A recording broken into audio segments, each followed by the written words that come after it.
Is it recording? Yes. Okay. I should have just said no. So what do you really think?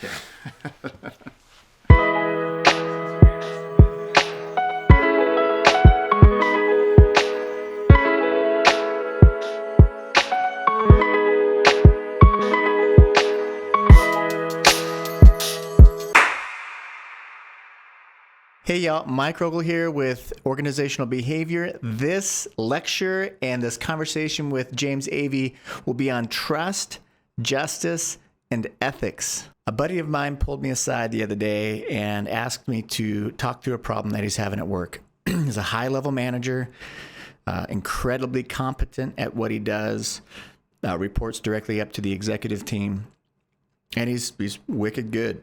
It's just wicked good.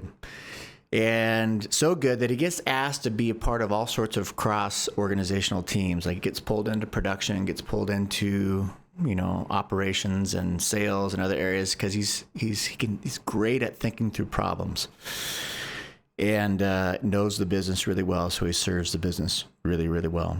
So been there for years, highly competent person, was asked to be a part of this cross-functional audit team that was going to audit through some of the behaviors of the organization. And it was an internal voluntary audit to make sure that they were honoring some of the commitments that they had made to their markets that they were doing business with. And they wanted to be above board and all that. So they were charged to do an individual audit or an internal audit. And the audit results were not favorable. They came out, and it turns out that the organization was not behaving the way that they had stated that they would behave in regards to how they were managing their products. And one of the executives that was overseeing that audit group had asked the group to omit information from the rest of the executive team and also to lie about it. And this person that is a good buddy of mine, you could see him just sinking in his chair. An organization that he served for years and years with incredible competency, incredible organizational commitment, great task performance, and great citizenship behavior, partly displayed in what he was doing here and volunteering time and energy away from his regular job to help out wherever needed. All that you could just see start to sink down, his satisfaction, his view of the organization started to lower in his mind. His trust level for that particular executive went through the floor. Up to this point, he had never been asked, and that he took a point of pride in that as part of the organization, that he had never been asked to lie, cheat, or steal. Trust, justice, and ethics can have a large impact on our outcomes. Certainly our task behaviors, our task performance, our citizenship behaviors, and our organizational commitment, the desire to stay at an organization. And let's just take trust, not justice and ethics. Maybe we may incorporate ethics in here a little bit. Let's just take the concept of trust and run it through the scenario of my buddy and see how this is most likely going to play out from an outcome standpoint. Let's take trust in light of task performance. He's a highly competent person. He is a high performer when it comes to tasks. Part of his success has been the fact that he does know the business so he can serve it, so he can go out into different areas and troubleshoot things by having good constructive conflict with people that he trusts. He's willing to be vulnerable and lay his opinions out there, knowing full well that people aren't going to throw it back in his face or ask him to do something dubious with that. And so he goes and engages in constructive conflict with others, and sometimes he's right and sometimes he's wrong. Sometimes they're both part right and part wrong. They find good solutions, and then they commit to a direction, they hold each other accountable, and they get better outcomes overall from a task performance standpoint. For those of you who have read 5 Dysfunctions of a Team, I just walked through that particular model. But now throw in the fact that maybe he doesn't trust somebody across the table as much as he used to. Is he willing to to engage in constructive conflict, to lay things out there, knowing that he's not going to be asked to do something dubious or know that it's not going to be thrown back on his plate? Probably not. And that may impact his task performance over time, especially in certain departments, those that have violated his trust. Secondarily, let's look at the the citizenship behavior. He's a model citizen, willing to help wherever needed. So organizational citizenship behavior, through the roof. Individual as well, he's always willing to support and help and go and have a voice and all that stuff. He is highly trusted in the organization to go around and do that. He's asked to, and he's willing. His citizenship behavior is through the roof when it comes to doing whatever it takes to serve the organization. Not anymore. Look at that one particular department specifically. Is he going to be willing to go throw his name in the hat to serve that particular department? Probably not. He's probably less likely to engage in organizational citizenship behavior with that particular department because he doesn't want to be taken advantage of and be asked to do something unethical. Lastly, let's look at his organizational commitment. Again, I mentioned he has never been asked up to this point by an executive to lie, cheat, or steal. All of his managers have treated him with dignity and respect, and now he feels like that has been spat in his face and thrown back at him. All that time, all that energy, all that commitment to the organization now has been, from a organizational commitment standpoint, has been broken to a certain extent. His willingness to stick around has dropped, and that's specifically from that person. Does not want to be at a place where he's asked to do things that are dubious. And certainly he is going to go address those. So I'm proud of him. He's going to step up to the plate. He sees it as an ethical issue, and he's going to bring it up to the people that need to know about it. And he's going to stand up for what's right. So super proud of that person. That's part of ethics that we'll talk about here in a little bit. But you can see how just even trust itself can have an impact on one person's outcomes and potentially the outcomes of an organization. So we'll cover some of those things here with James Avey. So let's get rolling in our conversation. We are going to cover, let's see, we got justice, we've got trust and ethics. We already covered a little bit of justice within motivational theory because it really does fall within that category. For some reason, it's split out here. Yeah. But is what it is. We didn't write the book, so we didn't have control over that. So we're mainly going to cover trust, and we're going to cover ethics. Right. So let's start with trust in general. What does the book kind of mean when we talk about trust, and why is that important? Yeah. There's a few kind of standard terms, at least research terms on trust when we talk about. The main concise definition is a willingness to be vulnerable. Right. If you trust someone, it means your willingness to be vulnerable with them for obvious reasons, because you don't think they're going to take advantage of you, right? We've talked about this guy, Patrick Lencioni, right? Yeah. But there's also Covey's, there's Stephen Covey. Stephen Covey. But did he have a son that wrote a book? Or was it? I don't know. There's a book out there called The Speed of Trust. It's an airport book. I generally can't stand what I call airport books because you read them, they go, these are the 5 ways to be a CEO. And I'm like... Written by some blogger. Right. I'm like, what are you talking about? But the book was pretty compelling. Made the argument about, if you drive to a restaurant, then you exercised a ton of trust. If you think the cook's going to poison your food, you don't order it. If you think the waiter or the server's going to steal your credit card, then you don't give them your credit card. If you think the oncoming traffic is just going to go like that and kill you, you don't do it. The reason why all of society functions is because of trust. Yeah. And as soon as that trust breaks down, relationships, everything else. There's a reason why I don't go to Jack in the Box after 11:30. Sorry, I mean, you might be working at Jack in the Box. Right. Has nothing to do with you. It's all me. Right. I don't know why. It's not you, it's me. It's me. It's me.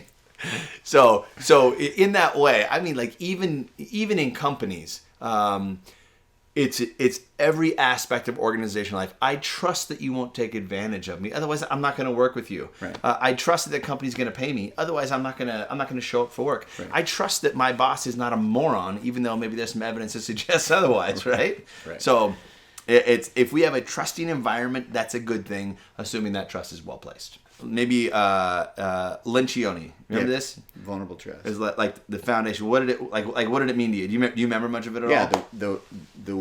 Uh-oh.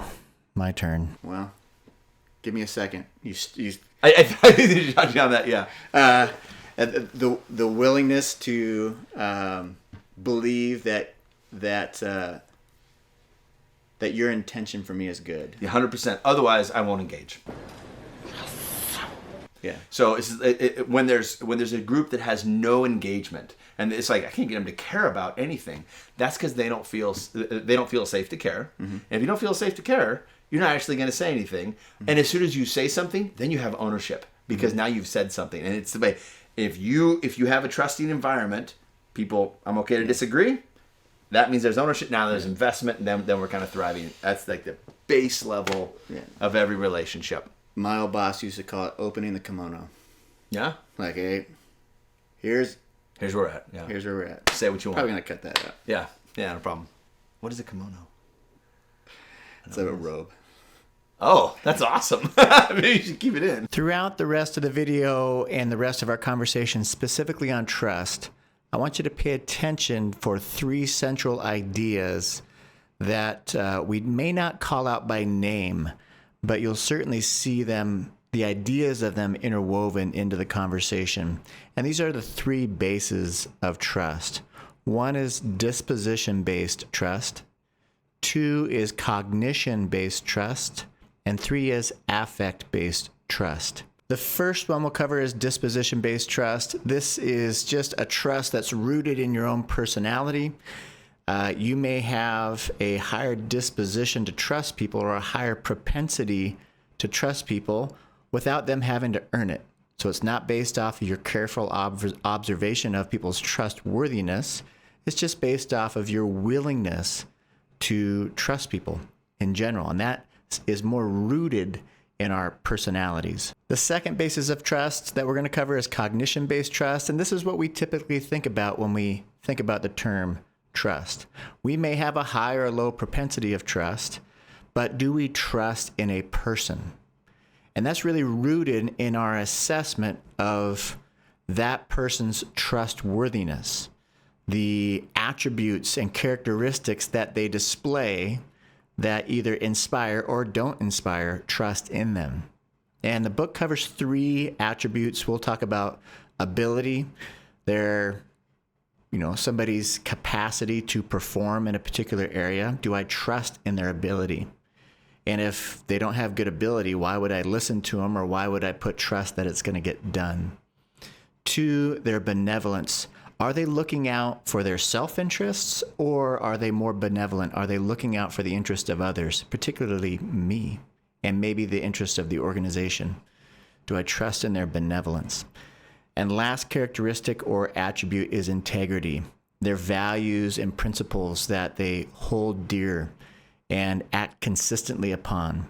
Can I trust that they're going to do what they say? They may have all the ability in the world. They may be very, very benevolent, but are they going to follow through on a particular value or principle or in a particular activity? All of those are areas that we can assess people's trustworthiness, those characters and attributes that inspire trust in us through careful assessment. That's the cognition-based trust. The last trust basis is affect-based trust, and this is, it's not necessarily based off of strong rational thought or reasoning. It's based off of feeling. You've built a feeling for someone, maybe over time. Some can certainly be chemically based, like, 2 little lovebirds who suddenly trust each other, and I'm going to tell you everything because we just met and we kissed and we cuddled, and oh my God, you're the person of my dreams, and I'm going to open up to you in a trusting way. That certainly can happen early on in a relationship, but a lot of times it happens later in a relationship where we start with our disposition of trust, or dispositional based trust, where I either give trust or I don't. And then if I kind of tend to give trust, or I've experienced, working with you over time, and I've seen that you've followed through on things, and you certainly have the ability and maybe benevolence, and maybe you have good integrity and you've proven yourself. And now I enter into a more deep relationship with you, like a friendship or, a deeper working relationship. And then at that point, I may transition into affect-based trust, where now you've proven to me enough that I've built a relationship with you. Now I care about you, and I'm just going to trust you. I'm going to trust that you're not going to violate this relationship at work or friendship, whatever we have. I'm going to trust you're not going to violate that. And so you can see how it certainly affect-based trust can happen in the beginning, more based off of some chemical interactions between two people.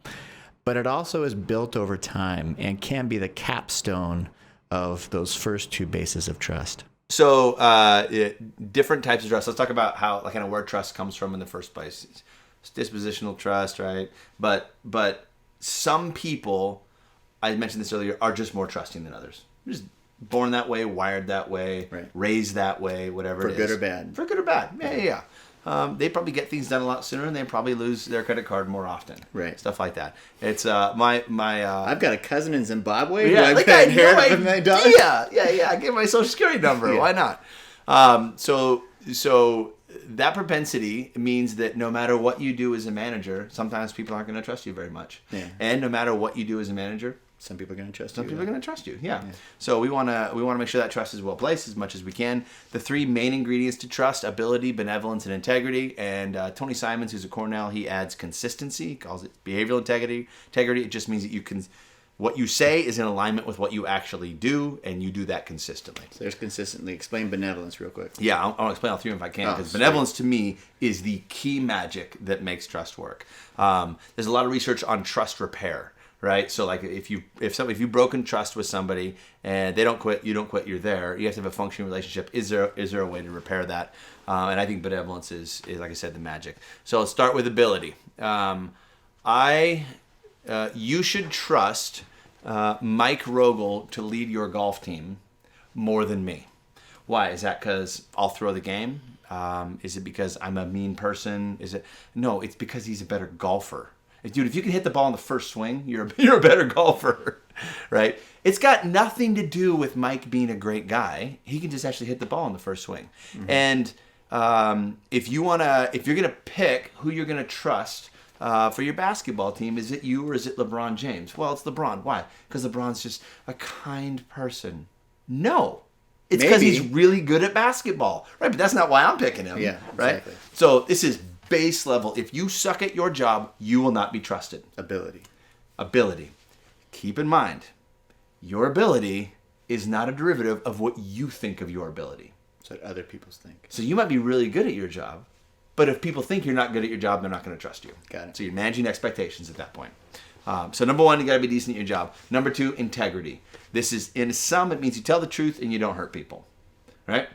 Integrity is highly connected to honesty, but it means I'm not going to, if I see a way where I can step on you, get an advantage of you, take something from you, something like that, then I'm not going to do it. It's not a positive, it's removing the negative. That person has integrity, they tell the truth, they don't steal. I love how that citizenship plays a role into this, right? Yep. Yeah, it does. Or drive citizenship, I guess. Yep.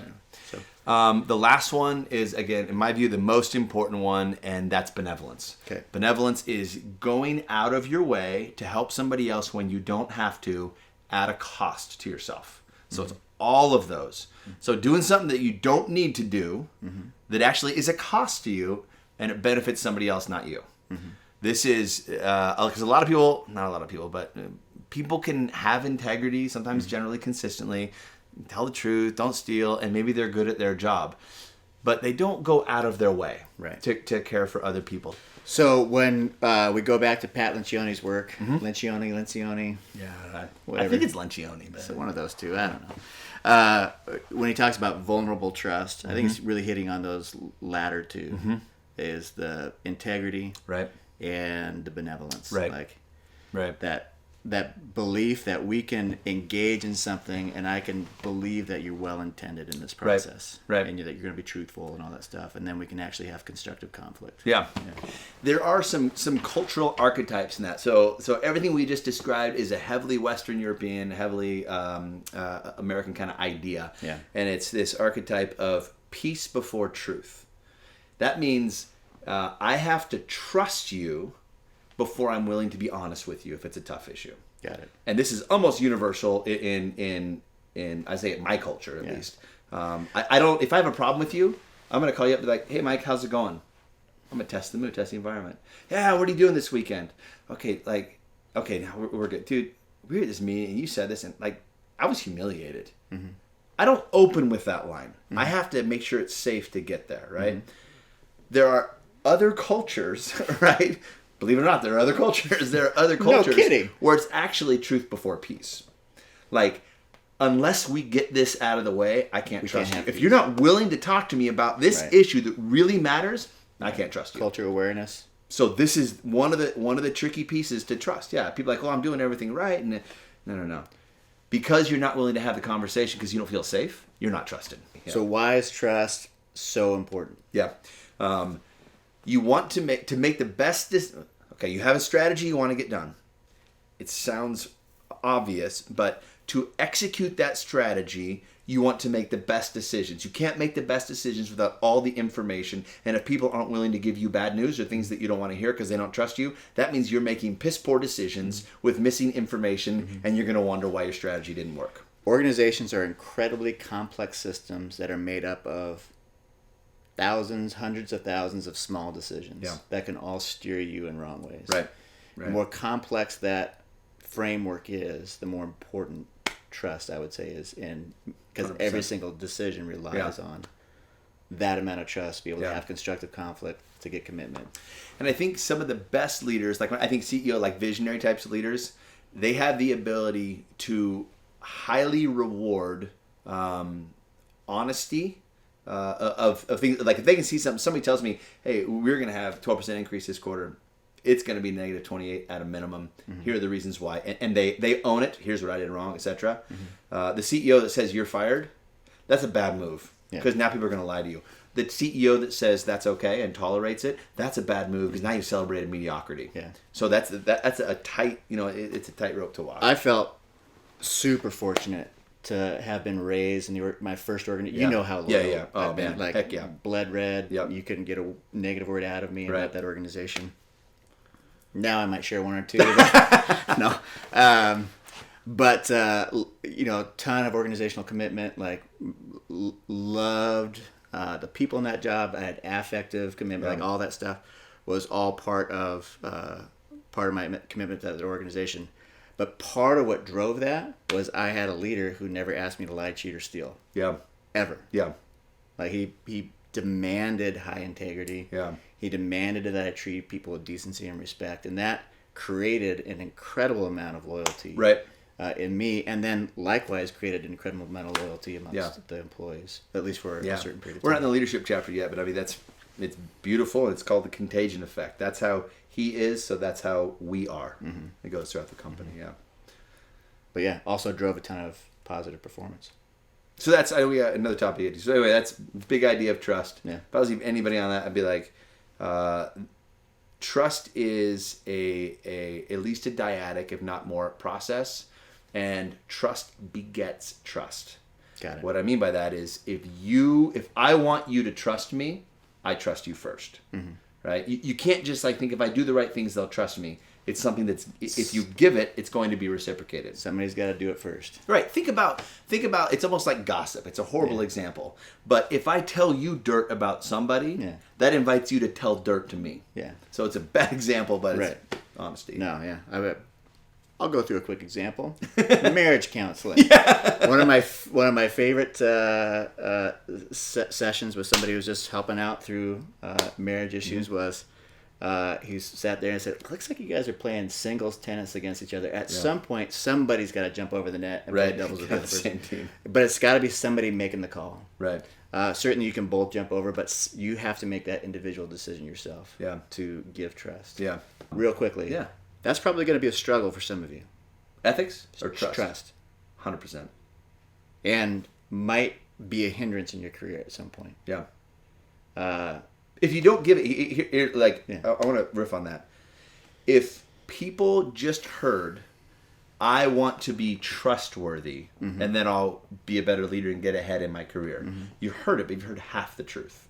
The other half is you need to trust as well to operate in an organization. You need to be willing to be vulnerable. Because if you're that non-vulnerable, but you want other people to be, it's not going to work. Right. Yep. There you go. Tip from old Avy here. Ethics. Okay. This is one of the toughest things to teach. Ethics is, we try to come up with these universal ethical norms, universal human flourishing. I mean, all we have to do is ask the UN, and they'll tell us exactly what is and is not ethical. Yeah. And every person in the UN will probably Right. disagree. Right. It's total garbage. And I don't mean there's no absolutes, and I don't mean like everything is situational. I just think, like you've been saying, humans are more complex than that, right? Yeah. So our idea of what's right and wrong and how we work it out, it begins at a really early age, as in conception, genetic components. There are certain personality traits like narcissism. When everyone's like, I know this one narcissist. Yeah, they're probably talking about you right now, right? like narcissism that has ethical implications, and it's genetic. It's DNA. So it starts right away. And then that person is raised in a certain environment. And maybe they go to church, temple, synagogue, mosque, right? And everything there is ethical norms and reasoning. And then your school teacher, what they did, and all in your parents and modeling, your friends, your neighbors, and that one really bad friend you had when you were 17 that you finally, broke up with. You get the idea. Yeah. All that comes in. And then we get to college and we say, we will tell you what is and isn't ethical. It's like, okay, that's going to be tough. Even better, the manager of a company with this big, amalgam mix of worldviews and everything coming in, and they go, okay, this is ethical and this isn't. Mm-hmm. I feel like, who died made you God? Right. Like, we get to decide that. Right. So when we talk about ethics, usually from a managerial leadership perspective, we're going, okay, what are some of the norms that we are going to agree on here, right, for us to be able to work together? Right. So there's, don't steal, don't kill people, stuff like that. Yeah. But there's more than that. There can ethics all the way down to trust and transparency. So you can build some of that in. But I just want to say, ethics is really complex. Yeah. Yeah, super. There's a lot of ingredients into it. But at a bottom line, this is almost anthropology. At a bottom line, there has to be a group of norms, of criteria for what this is acceptable. This is not acceptable. This is optimal. This is unacceptable. As in, you're out for that. Right. So there's usually some pretty common components in that, right? Some of that stuff is built into culture. Some of it's built into cultural documents, Constitution, Bill of Rights, stuff like that. At least the United States Constitution. Yeah. But I will just make one comment on the ethical reasoning process. There was a study, is it Folks, Wang, and Mobley, I can't remember, 2003, something like that scared the crap out of me, right? They took two groups of people, and they said, it scared the crap out of me for what we do in our classes. They took, three groups of people, and a company was found spilling toxic chemicals into a river. Mm-hmm. And three groups of people, and they asked, what do you think about this? University, they're all like, no, it's horrible. It's selfish. Yeah. Like, what are you doing? It's freaking rivers, water system. Yeah, there's fish and there's people, and come on, man. Yeah. One group, they said, lie about it. Say you didn't do it. And prepare written press statements and actually give those reports, right? Mm-hmm. The next group, defend it. Here's why it was the right thing to do. I understand, it might be bad, but we kept people's jobs. We put food on their tables. So defend it. And the last group apologized for it, right? So they went through this, and it was a couple week process, whatever it is, and all the logic, and it came out at the end, and they did their thing. Okay, well done. Here's a little exit survey here, and it's the same instrumentation. The group that lied about it said, no, that's a horrible thing to do. And the group that apologized said it's a horrible thing to do, and the group that defended it, it's not so bad. I've seen some, and I'm going, that means that you could influence. Make people defend things, and it will change their ethical framework. Mm-hmm. I'm like, oh, crap. Right. That's a lot of freaky power right there. Another side note, careful who you go work for. Right. Because it'll impact you. Yeah. It'll impact you as a person. People think they won't, but it will. It just does. Yeah. Repeated exposure to it. So anyway, that was one study I thought was fascinating. The other one has to do with more what's in the textbook in terms of the model. Two things specifically: moral awareness and moral intensity. There's a whole ethical decision making, framework. But I want to just talk about those two for just a second, because there's a lot of variance in it. Moral awareness. The way that I'm sitting, is that a moral issue to you? No. Me looking at you from 3 feet away, is that a moral issue to you? No. Probably not, right? If I reach over here off screen and I pull over a big bottle of whiskey, is that a moral issue to you? Potentially. And if I reach over and grab my crack pipe, right? Possibly. Okay, more. But if I'm hanging out with a bunch of crack pipe smokers or crack smokers with a pipe, however, whatever the terminology there is, it's not a moral issue, right? Yeah. And in some places, if somebody kicks their dog, what are you doing? That's abuse.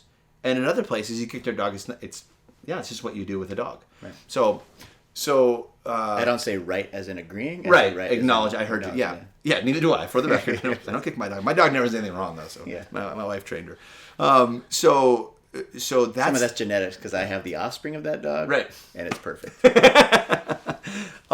So the moral awareness is something we need to keep in mind when we see things that are ethical issues. Stupid to assume that other people see them as ethical issues.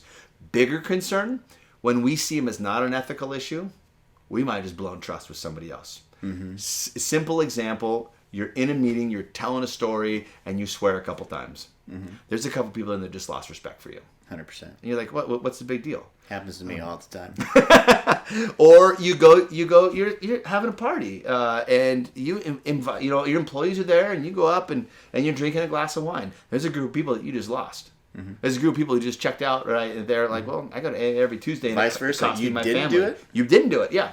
So that's the big idea of moral awareness. And I don't mean just like, oh, I can't live my life. No, figure out what you stand for and do it in honesty with humility. But moral awareness is not a universal construct. Right. And we have to be aware of that. You don't want to hurt people on your team, right? So anyway, that's one. How business is done in the U.S. is not the same Right. as how business is done in South China. Right. And I can still remember the first time that we ventured into doing business in South China. A little shocking. And we had laws preventing us from doing typical business functions Right. within South China. Like it just was what it was. Bribery Like, and stuff, yeah. And it wasn't even really considered bribery. It was That's just just how you considered get things the done. way things were done. Yeah. Was greasing some skids. And Yep. we had to make choices that were just different culturally. Yep. So Yeah, I've spoken to the Foreign Corrupt Practices Act Yep. is the one.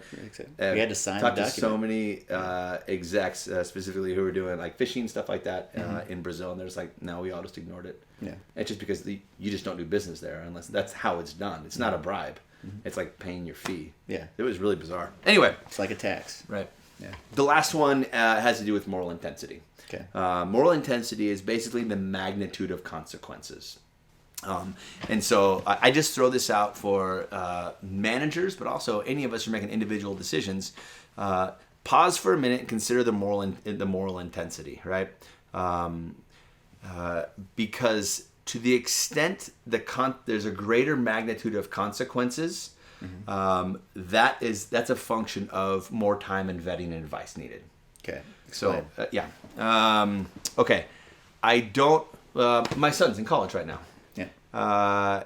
He doesn't need to talk to 30 different people and spend a lot of time in prayer and reflection and reading books to decide if he should have John Doe for the calculus class or Jane Doe for the calculus class. Right. There's not a lot of magnitude of consequences. But if he's going to decide to quit college and he's going to go move to southern Italy and live on the beach and fish, which sounds kind of cool. Yeah. You need to slow down on that decision. It doesn't mean don't do it, but the magnitude of consequences is higher. Yeah.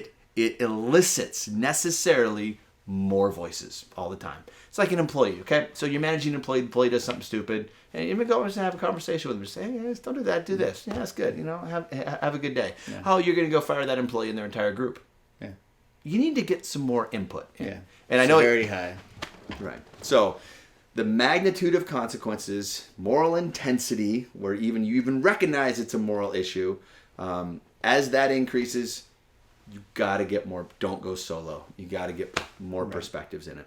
Yeah. So how does moral awareness and moral intensity and ethics in general impact this individual mechanism from a performance Yep. and organizational commitment standpoint. Yep. So I'm going to go to the individual level. There's a macro level. That's an unethical company, right? Yeah. And there's customers and there's marketing. There's other disciplines that would For sure. do more justice to that. But from an individual level, the reason why ethics and trust are paired in the same chapter is because they're connected, right? Ability, benevolence, And maybe that's why integrity. they put justice in there as Yeah. well. Yeah. But even though we know it, Okay, we're sorry, Jason. You know, no, he's a cool guy. It's fine. He won't care. But the moral framework and moral decision making is directly connected to, do I see you as someone with integrity? I had a engineering director at Boeing when I was there. His name was Roger Westerfield. And anytime he sensed like kicking dirt over some lines or something, big room, well respected guy.